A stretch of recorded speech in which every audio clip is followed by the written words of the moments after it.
Boa tarde a todos. O próximo artigo é uma revisão narrativa, que ele fala sobre o dano induzido por fluido no hospital, né, da fisiologia para a prática diária em adultos hospitalizados. Tá? É um artigo que basicamente vai falar sobre o sódio. Tá? Então ele vai considerar que a composição dos fluidos que nós administramos regularmente nos nossos pacientes, ela é rica em sódio.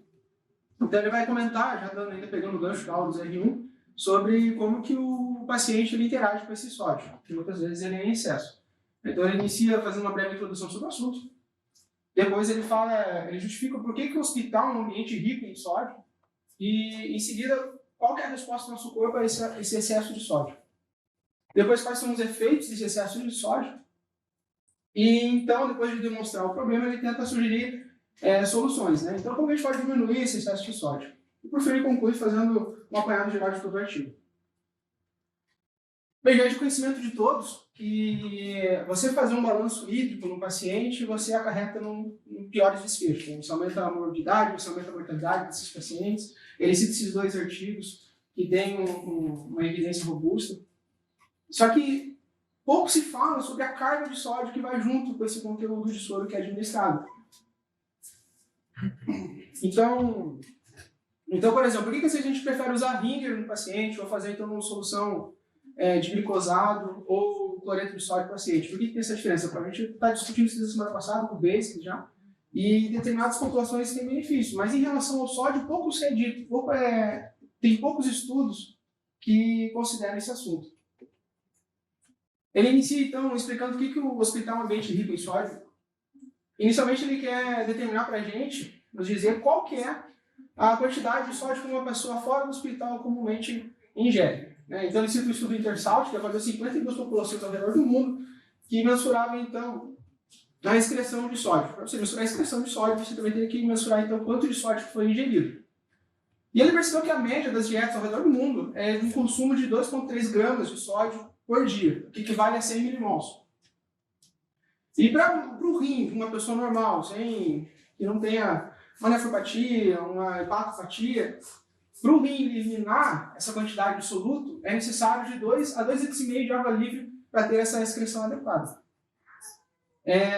E fica uma proporção, então, de mais ou menos de 40 a 50 milimols de sódio, você precisa de 1 litro de água para conseguir excretar. Então, dito isso, você sabe, então, que a quantidade de sódio é 2,3 gramas. Vocês vão ver qual que é a importância disso ali na frente.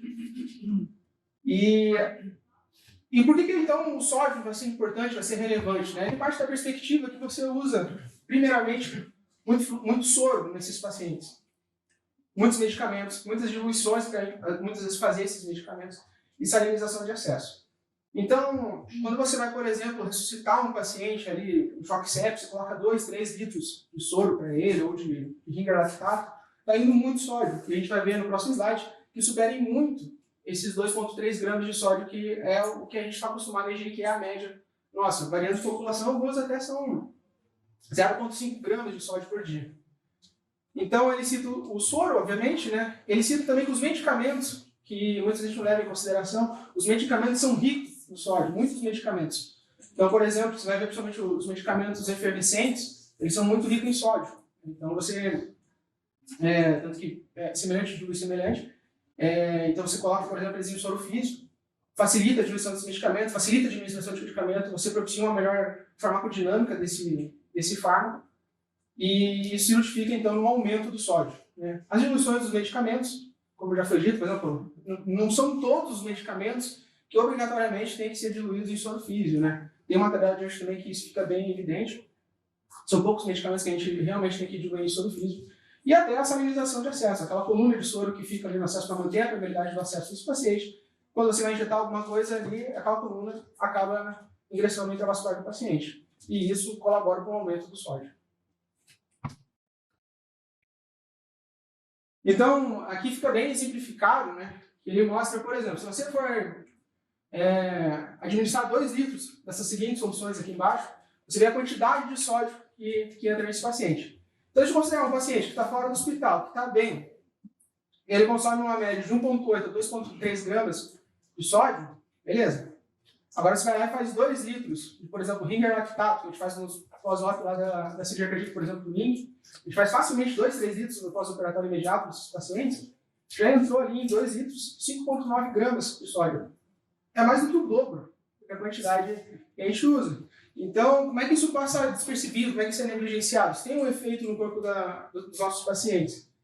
E por mais que a gente tenta usar soluções, outras soluções como plasma light, tem sódio, sempre vai ter sódio. Então, como que o corpo vai responder a isso? Qual é a resposta renal a esse excesso de sódio? Né? Ele diz que o rim não é capaz de excretar um aumento súbito de sódio. O que isso quer dizer? Ele citou um estudo de voluntários que tinham uma média de consumo de 0,5 gramas por dia, foram submetidos, então, a uma dieta de 3,2 gramas por dia de sódio. Ou seja, eles consumiram 2,7 gramas de sódio a mais do que eles estavam acostumados a receber. Por que essa informação é importante? Porque pacientes que já consomem, por exemplo, 4 gramas de sódio por dia, o corpo deles já está adaptado a excretar aquela quantidade de sódio. Então, ele pegou pacientes que têm uma média de consumo baixa, para saber como que eles iriam responder, porque mais ou menos é isso que acontece no hospital, né? Digamos que, mesmo que fosse esse paciente de 4 gramas de consumo diário, entrou ali 6 gramas nos primeiros 2 litros de ringer lactato. Entrou 6 gramas de sódio, entrou 2 gramas a mais do que ele está acostumado a receber. Então, ele quer saber qual é a resposta desses pacientes. Ele cita que, para excretar esses 2,7 gramas em excesso, foram necessários 5 dias para uma excreção completa dessa carga natrêmica excessiva. Apenas metade foi excretada no primeiro dia. Então, nos outros 4 dias foram excretados os outros 1,35 gramas de sódio em excesso. Né? Obviamente, esse sódio ficou retido no corpo, não necessariamente se manifestou ali, talvez como uma hipernatremia. Houve um ganho de peso. Por quê? Porque houve retenção hídrica. O sódio caminha junto com a água e vice-versa. Então, o sódio retido no momento de 1 kg. E ele cita que uma das explicações para esse mecanismo é simplesmente uma adaptação evolutiva, né, que o ser humano foi moldado aí ao longo de 10 mil anos numa situação de escassez de água. Então, quando a gente tinha água à disposição, a gente retinha mesmo água. E a gente carrega essa herança.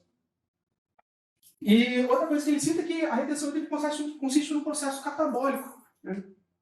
Ele, ao contrário do que a gente pensava, né, ele diz que a partir do momento que você recebe essa grande carga de sódio, não necessariamente você vai ter sede logo em seguida. Né? A sede, ele cita que o primeiro mecanismo que ocorre é uma adaptação renal para ajustar a sua osmolaridade. E consiste basicamente na reabsorção de água livre lá no néfron. Então, um dos mecanismos que ele faz isso é ter que concentrar mais a medula renal, para fazer um gradiente osmótico capaz de reabsorver a água livre. E para fazer essa ureia, ele diz que é um processo extremamente que demanda muita energia, então há um alto gasto energético. Ele cita, inclusive, que em modelos animais houve até o emagrecimento desses modelos. Então, um paciente que já está em estado hipercatabólico, né, sódio não pode piorar. Outra coisa que ele cita, até o Dr. Alto está dizendo agora na aula do Zé Rim, para você excretar o soluto, você vai precisar de água. Então, você tem que eliminar aquele sódio, você não vai conseguir eliminar ele se você não tiver um meio para carregar esse soluto em excesso.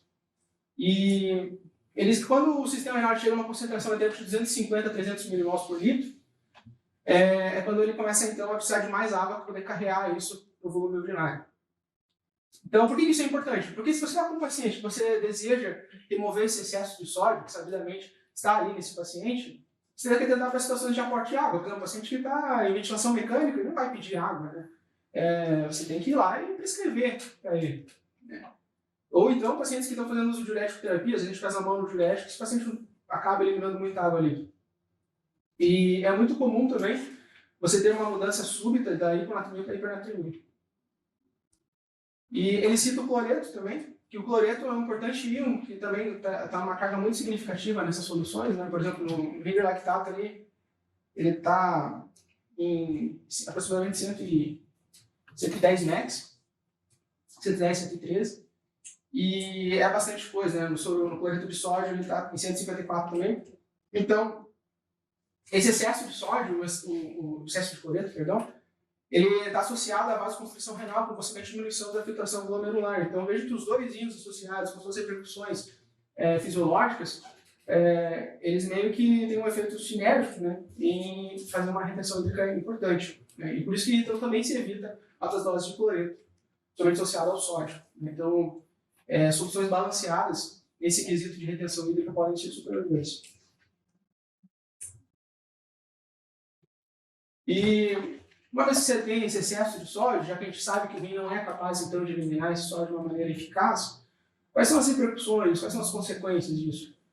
Eles citam esse estudo aqui de 1981, que ele pegou 12 pacientes cirúrgicos que receberam 3 litros por dia, ou de cloreto de sódio, ou de solução glicosada a 5%.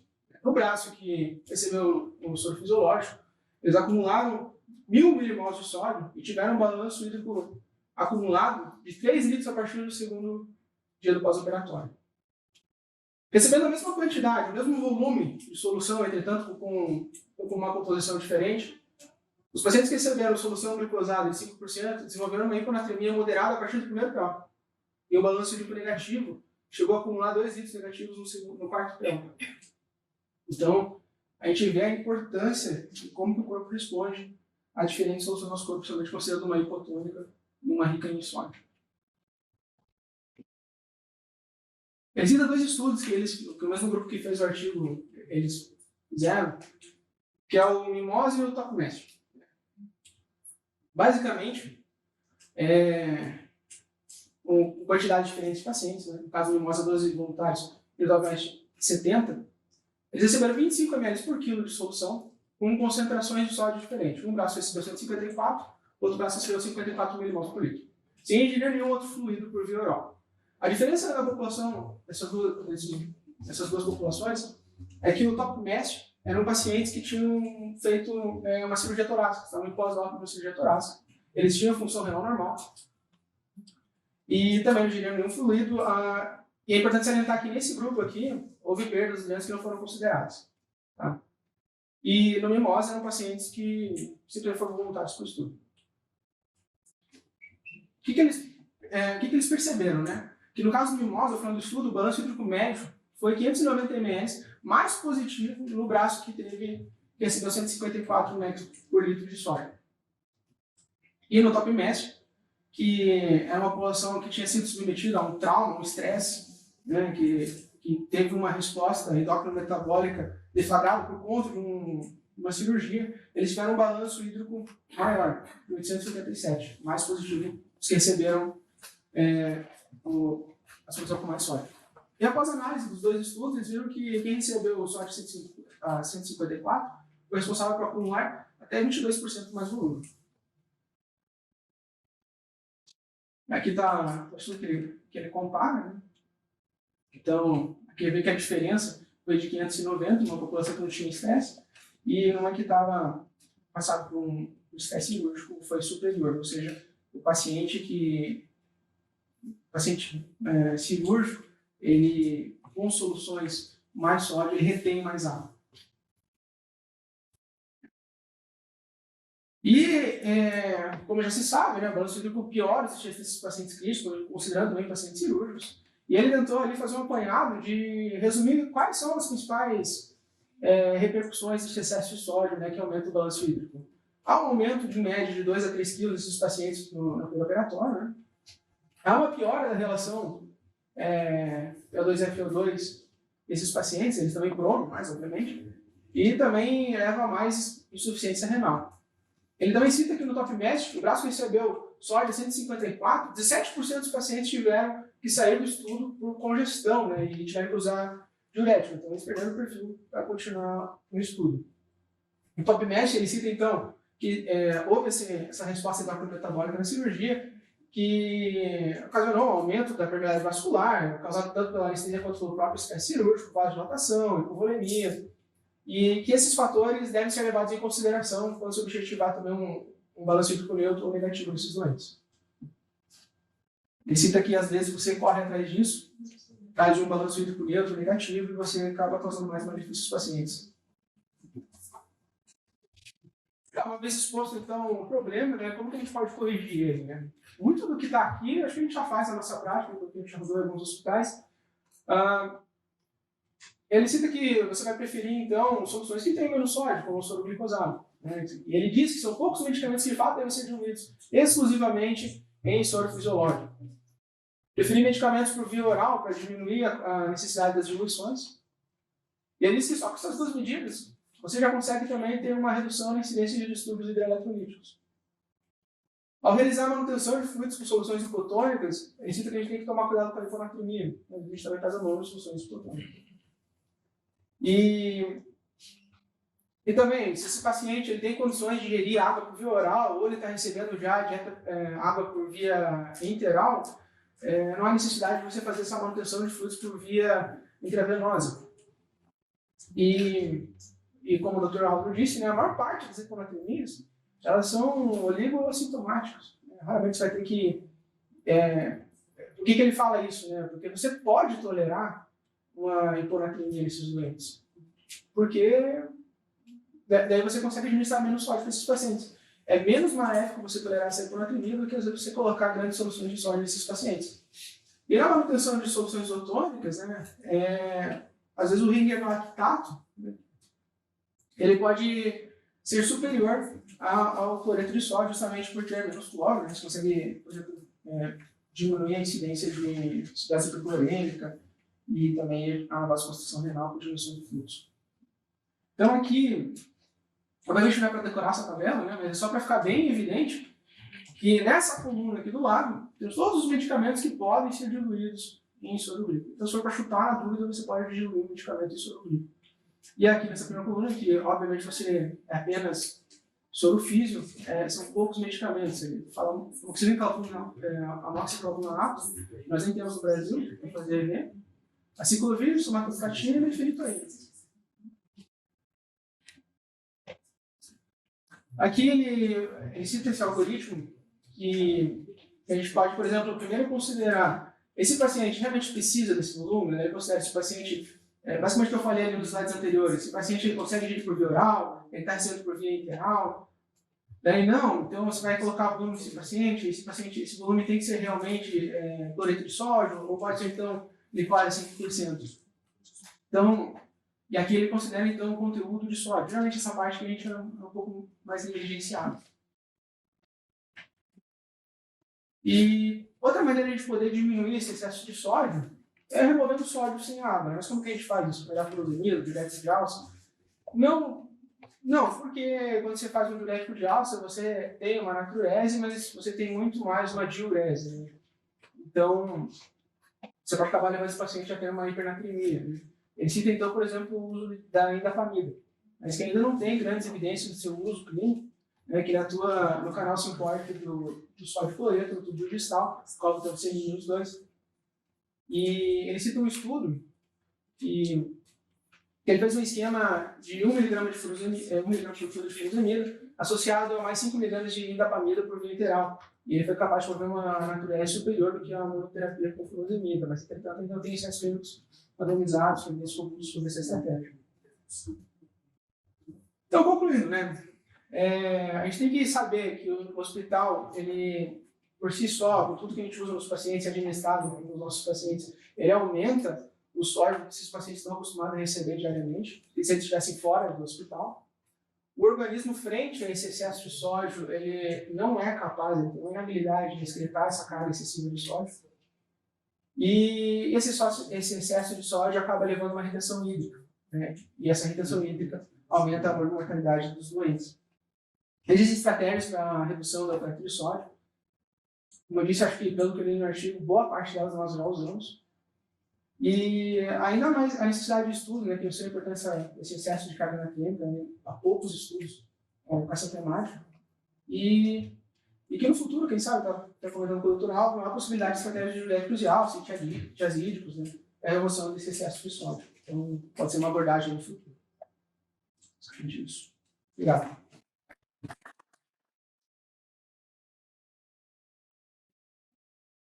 Muito bem. Acho que, bom, primeiro uma compreensão boa do artigo, né? Tem muita fisiologia. Acho que você passou muito bem para nós. Perguntas para o Eduardo. Thaís, você que está estudando insuficiência renal? Achei muito boa a aula. Eu acho que não tenho nenhuma dúvida, assim, eu e o Du estava até comentando também lá sobre. A gente não tinha essa ideia, assim, de tanto. Quer dizer, a gente tem ideia, algo que a gente tem falado bastante sobre cuidar sódio demais para os nossos pacientes, mas aquele slide que mostrou o tanto que entra na dieta, o tanto de comprado com soro, é muito mais do que eu imaginava. Então, acho que estudos só mostram o quanto a gente tem que ter cuidado, principalmente com o soro dos nossos pacientes. Acho que nenhuma UTI do CEPET tem o hábito de deixar soro de horário, mas a gente vê acontecendo. Então, isso é algo grave até, aumento do balanço hídrico, a gente sabe que vários estudos mostram aumento da mortalidade. Então, nenhuma pergunta, só parabéns pela aula e algo que a gente tem que prestar atenção mesmo. Eu acho que já melhoramos muito o nosso cuidado com isso. Assim, mas antigamente a gente não tinha tanto esse zelo com o soro, né, para os nossos pacientes. A gente já aconteceu bastante em enfermaria e tudo mais, mas a gente tem que ficar se divertindo. Uma coisa que você quer saber? Eu dei um spoilerzinho da aula para a Thaís hoje cedo. Daí eu mostrei essa tela, olha quanto só a gente faz esses caras. Porque é muito sólido mesmo. E a gente não tem noção da repercussão disso. Mas quando o cara precisa de volume, o que a gente vai fazer, né? Não, claro, se tiver hiperfusão, tiver fluido responsividade, se tiver hipovolemia evidente, isso deve receber volume. Nós não estamos colocando esses doentes aqui na mesa de que nós vamos tratar doentes que precisam da administração de volume, tem hipovolemia, com restrição de volume. Nós estamos falando num determinado momento onde o doente já não tem mais hipovolemia óbvia, não tem hipoperfusão, ou não tem mais responsividade, aqueles soros que se mantêm, né? Se faz bolos eventualmente quando o doente já não precisa, ou quando ele tem baixa probabilidade de resposta, ou aqueles soros que vão sem a gente saber, por dieta, aí acumula um monte de drogas que a gente faz, droga vasoativa, diluição de antibióticos, estão relativamente escondidos. Mas cada um deles, às vezes, vai diluído em 100 ml ou em 250. Você faz um antibiótico 2, 3 vezes por dia, foi 500 ml de solução salina. Mas 2 antibióticos foi 500 ml, 1000 ml de solução salina. Então, isso acumulado ao longo do tempo causa uma grande parte das hipervolemias que a gente não sabe bem onde é que elas vieram. A mensagem do artigo, primeiro, era uma coisa que, por exemplo, eu não tinha visto previamente, né? Houve uma mudança na forma de administrar o volume e vários trabalhos mostrando que a administração excessiva de volume causa efeitos deletérios.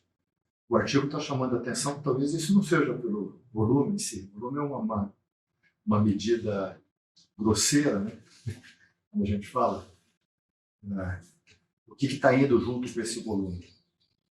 Quando a gente vai estudar, talvez uma solução balanceada seja melhor que uma solução salina, nós estamos falando que talvez uma restrição de cloro possa causar menos dano para o doente.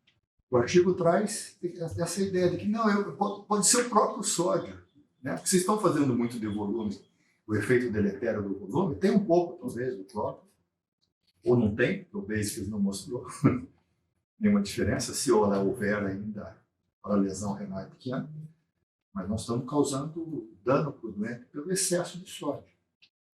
Que é para poder eliminar esse sódio, vai levar um tempo, né? Poder eliminar esse sódio, e sódio gasta energia. Uma outra coisa que está definida ali, ela não é uma eliminação fácil de ser feita. Pode ser meio retórico, né? Mas me faz pensar que essa é uma outra justificativa do porquê que nessa briga dos coloides, dos cristalóides, dos diversos cristalóides, vai sair o trabalho comparando salina com milho. Esse vai ser o outro problema. Quando você faz 1000 ml de solução salina, você está fazendo 15, 20% a mais de sódio, na mesma quantidade de volume. Então pode não ser completamente banal, né? No mesmo volume, você administra uma quantidade maior de sódio na solução salina do que no ringue lactato. Não estou dizendo para fazer ringue. Continuo com a mesma ideia de que é fácil falar mal de solução salina, mas ninguém demonstrou ainda que tem nada melhor que solução salina. Então, é melhor ter respeito a ela. Posso falar mal, mas eu respeito a solução salina.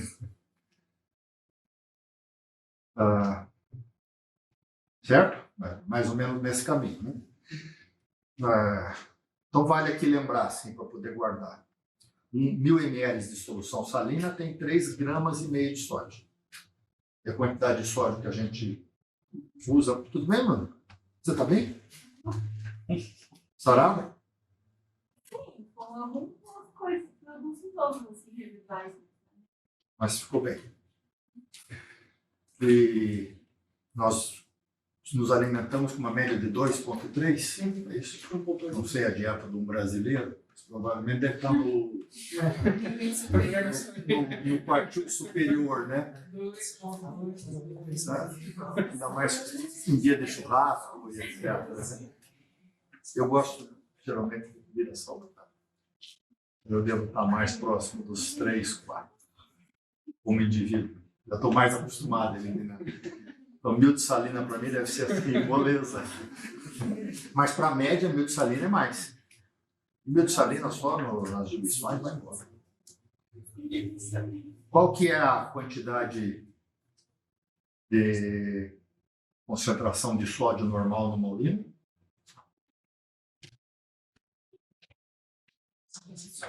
40 miliequivalentes de sódio. Pega uma pessoa normal, o Gustavo que está ali, vamos medir quanto é que tem de concentração de sódio, tem 40. Nos doentes críticos de unidade de terapia intensiva, pode medir várias alíquotas, dar alguma coisa como 25 a 50 miliequivalentes de sódio de diurese. Se você fez 1000 ml de salina, quanto é que você tem que urinar para eliminar essa quantidade de sódio? 4, 8, 12, 16, 3 a 4 ml. Tome cuidado com os balanços. 1000 ml de diurese não é igual a 1000 ml que entrou. 1000 ml que entrou pode ser qual é a quantidade de volume, mas na quantidade de sódio, está administrando. E ele vai reter sódio. Vai reter sódio, porque você vai dar dieta, vai receber água de diversos outros elementos, vai reter sódio, vai manter a natremia, porque vai reter água junto, mas a quantidade corporal total de sódio aumentou, e ele vai ter que eliminar esse sódio. Eliminar esse sódio vai gastar energia. E, de modo geral, quanto tempo a gente leva? 5 dias. 5 dias. Isso numa pessoa? Não estou dizendo paciente clínico, estou dizendo pacientes normais. São voluntários. O nosso doente crítico que tem baixa perfusão, tem déficits de disfunção renal significativa, ele vai levar quantos dias para poder eliminar isso? Só aparece edema quando ele já reteve 4, 5 litros, senão não aparece edema. Isso para um doente que está de pé, para o doente que está deitado. Alguém vê a quantidade de edema aqui? Infrequente. Apareceu edema lá, pode apostar que tem 8 litros. 8, 10 litros a 140 miliequivalentes de sódio. Você deve dar uns 24 gramas de sódio. Vai levar uma semana com bastante diurético para eliminar isso. Eu acho que assim, abre os olhos, coloca numa outra perspectiva, né? Essa ideia da gente fazer um balanço normal para o doente, cada vez indo mais para esse caminho. Eu acho legal que o Basics, por exemplo, nós colocamos 211 doentes no Basics. A gente colocou bastante doente no Link, no Vita, no Tel e no HT. O Basics, nos 10.500 doentes, a mortalidade foi de 25%. 26 numa corte, 27 na outra. Então, não eram doentes de baixo risco. Eram doentes de alto risco. 25% da mortalidade não é um próximo não. E mesmo assim, os doentes receberam em 3 dias só 4 litros de volume. Veja como a gente já avançou, né? Fazer restrição de volume. E no Basic, a volemia, os líquidos administrados, eles eram bem contados. Mas vejam, olhem para a prática clínica de vocês, se vocês estão fazendo essas restrições. Serve para poder aí abrir os olhos e colocar uma outra perspectiva dele. Talvez não seja o cloro que está fazendo, então. Agora a gente já retirou a albumina. A albumina não faz diferença. A gente já retirou os coloides sintéticos. Já vimos que fazer solução balanceada não faz diferença, porque restringir cloro talvez não seja. O próximo passo vai ser restringir sódio. O que mais?